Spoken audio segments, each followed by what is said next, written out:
We're joined on the line by Dr. Marty Makary. He's a health policy advisor to Presidents Trump and Obama, editor-in-chief of MedPage Today, surgeon and professor of public health policy at Johns Hopkins, and a patient right advocate. He is also the author of the book, The Price We Pay, offering a coherent vision of how free market solutions can restore quality, affordability, and humanity to a broken system. Dr. Makary, thanks so much for joining the show. Great to be with you, Ben. So let's start with, obviously, the news that's on everybody's mind, this massive lockdown that's happening in cities across the United States. Unprecedented, really, in American history. I mean, outside of wartime, but maybe even inside wartime, it's pretty astonishing. Businesses across the land shuttering. How effective are these measures going to be at containing the spread of the virus? And the bigger question for me, and the one I've been asking myself, is, let's say that we lock down for 15 days or even a month. At the end of that, when everybody emerges from their houses, aren't we just going to get an outbreak of this thing brand new?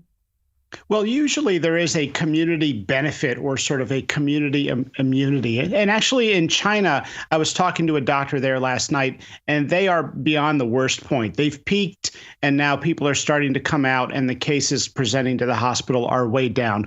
The virus just kind of poops out after a couple months, and we've seen this consistently. Spanish flu of 1918 that killed 25 million people, that lasted 3 months. September till January. MERS, SARS, these global pandemics with novel strains tend to be about 3 months. So with that said, the president suggested yesterday that by July or August, things may be getting back to normal. Where would you put the deadline for when you think things start to at least move toward normalcy again? I really think closer to June, we could probably get back to normal and be in the clear. I mean, they're probably being a little conservative by saying, hey, just get ready until July or possibly August. The more we can do to reduce the transmission now it's kind of in the rapid spread phase, the lower the peak will be. And that's what they call flattening the curve. It sort of spreads out and prolongs the pandemic. But we avoid that mass rush, or we lower it, because that is our real threat right now. The good news about this virus is that it is hard for it to really hurt a young, healthy person. It can, but it's hard. And it will be over by sometime in the summer. That's the good news. The downside is a lot of folks are sort of coronavirus deniers, if you will. And a recent study found that 40% of Americans don't even think it's going to be that bad, or they think the worst is behind us. I'm concerned about those folks because even though we might look around and say, hey, I'm outside, I'm in the park, we're having fun, we're going for runs, none of my friends are sick, what's the big deal? The reality is we are community silent transmitters, sometimes symptomatic transmitters, and it's our most vulnerable that take a heavy, heavy hit. And, China has not been transparent with their data at all. Iran has not been transparent, no surprise there, but Italy has been totally transparent. And if we look at the average number of deaths in one day, each day, that is a preview of what we can expect in the United States. And those numbers do not look very good for us. So one of the questions that I've been asking, folks have been asking about the coronavirus here is what happens in a second wave. So the Spanish flu had 3 waves. The second wave of the Spanish flu is actually the most deadly. Presumably a vaccine is not going to be ready in time for fall, which is when presumably the summer weather would sort of alleviate, and you might see an uptick again in coronavirus, which means that really the only solution at that point is we better have expanded the number of ICU beds available. Do you foresee that there would be a second wave of the virus and that this becomes sort of a normal part of our flu season every year? A lot of viruses with novel strains do not have a high reinfection rate or second wave. I think in China, when I talked to the folks there this week, they are very nervous about a second wave, but so far, no indication that it's really got that second wave. I am worried about our capacity. Look, I'm worried about our nurses and first responders and respiratory therapists and docs. Look, healthcare workers are the highest risk individuals. We only have 100,000 beds. ICU beds in the U.S. I mean, projections are showing 200,000 patients could be coming in for critical care to 2 million patients. I think we got to look at the facts. I mean, this is about data and facts. This is not fantasy football. And you and I know that we live in an era where people like to blurt their opinions without any real information. Right now, we need to look at what's happening in data in Italy. 350 deaths on Saturday, just on that one day. Extrapolated to the U.S., that is, take that number, adjust it for the U.S. population and age, That's the equivalent of 2,000 deaths in one day in the US, 3 to 6 weeks before our peak. Now, I hope we don't get there. Some say we might be worse because we didn't do an early quarantine like they did. Somewhere in that ballpark, we could see a massive influx, and I think that's what the data are telling us to do. We're speaking with Dr. Marty Makary. His book is called The Price We Pay. And we'll get to that book in just one second, Dr. Makary. I want to ask about the sort of differential public policy positions that have been taken by various governments. So we saw the UK take a very different position, and then now they've switched that position. Their early position was, we'll quarantine basically everybody who is over the age of 70. Everybody else go about your business, because the economic impact, obviously, of shutting down the entire world economy are going to be extraordinarily dire. They're basically forcing trillion-dollar loan payoffs and people signing checks from the government level. The UK has now reversed itself. Denmark has not. Denmark is pursuing a policy of herd immunity for people under the age of 65, and then basically everybody over 65 should go into hiding. Why is Denmark wrong? Why is the policy the United States is pursuing, which seems to be, at least on a local and state level, a giant lockdown? Why do you think the U.S.'s policy is going to be more effective than that of Denmark? Well, obviously people are acting with the understanding that I'd rather look back and say I was massively overprepared and maybe even overreacted than get on the wrong side of this issue. Again, this is not a horse race, or this is not, the World Series where if somebody loses, everyone will be fine. This could have, being wrong on this could have mass fatalities. I think if you look at what we're learning, Singapore did some very aggressive maneuvers early on to try to test and trace. Now they are looking at another sort of, it's now out. They reported a lot of new cases this past weekend. So, containment and testing is good early on, but at a certain point, the idea that it is somehow contained is an idea we need to abandon, and everybody needs to take extreme precautions. I think I couldn't agree with you more, Ben. And you know what I'm concerned about? We're spending money like we have an unlimited supply. I mean, we're just spending money like crazy, right? And I'm not even sure we understand exactly what we're buying with that money and how much more can we spend. Let's look at what we actually need. Respirators, we need more awareness. We have got to keep essential workers on the job.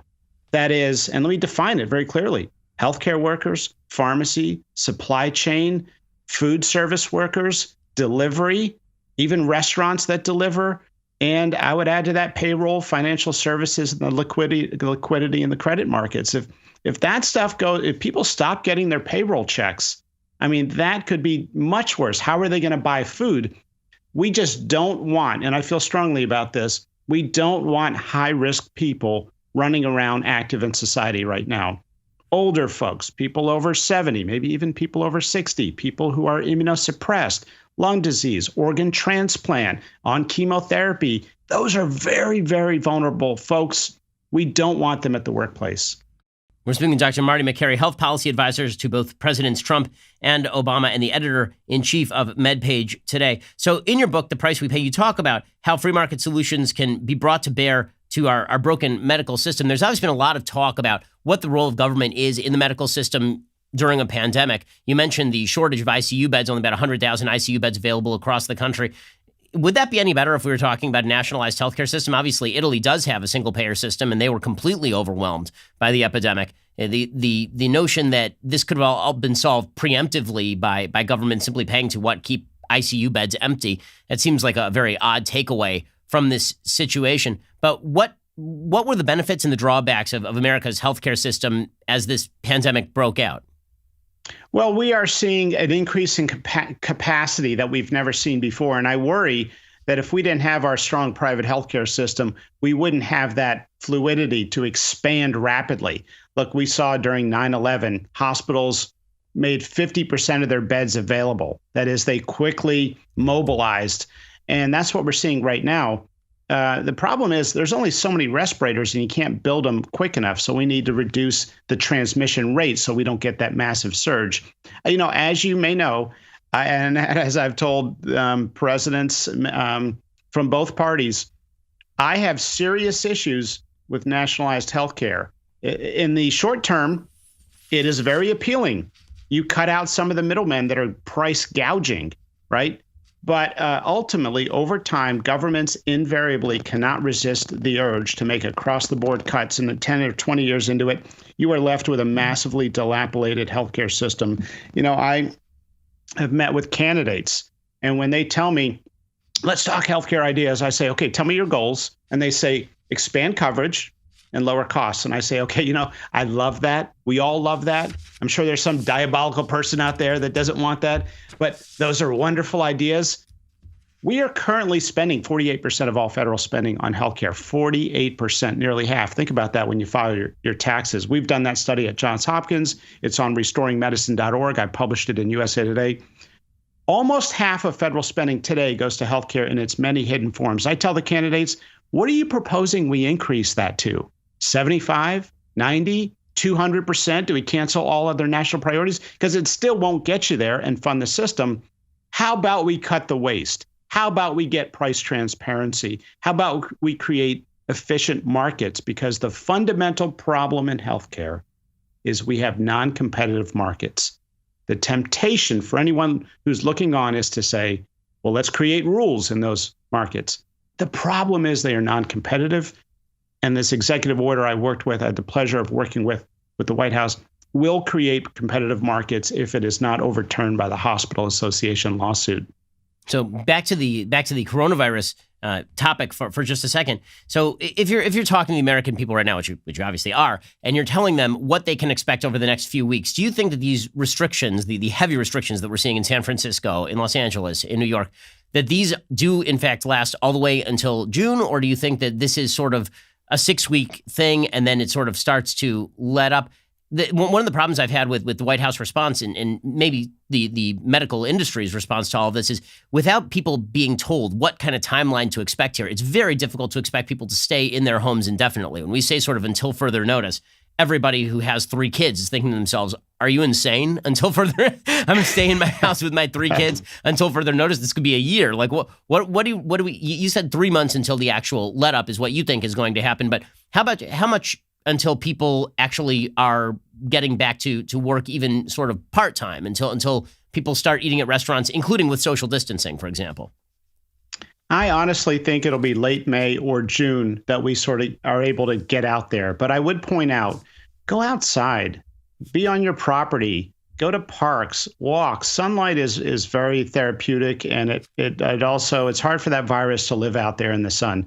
So it is good to be out there. I do think people are going to get stir crazy, but hey, this is a once in a generation pandemic, the worst since polio, far worse. This is Hurricane Katrina about to hit our shores, except over 100 times more deadly. We have a lead up period. I've been encouraging people to go to the grocery store and make sure those at risk have enough food for 3 months. We don't want hoarding, and we don't want, people clearing things out and being selfish. It'd be unethical for anyone to have more than 3 months of food, but people should get ready. And what we're seeing in other cities is that they're having folks go out one every 3 days. One out of every 3 days, somebody can leave the home to go to groceries or for a family emergency. I don't know if the government's going to impose that in the United States, but I do think the private sector is already getting smart and basically executing a lot of these best practices. Well, Dr. Marty Makary, health policy advisor to Presidents Trump and Obama, editor-in-chief of MedPage, today surgeon and professor of public health policy at Johns Hopkins. His book is The Price We Pay. Go check it out right now, all about how to fix America's broken healthcare system. Dr. Makary, really appreciate your time, and thanks for all the information. Good to be with you, Ben. I hope you enjoyed that clip from The Ben Shapiro Show. If you did, go ahead and hit the subscribe button so you stay up to date on all of our future content.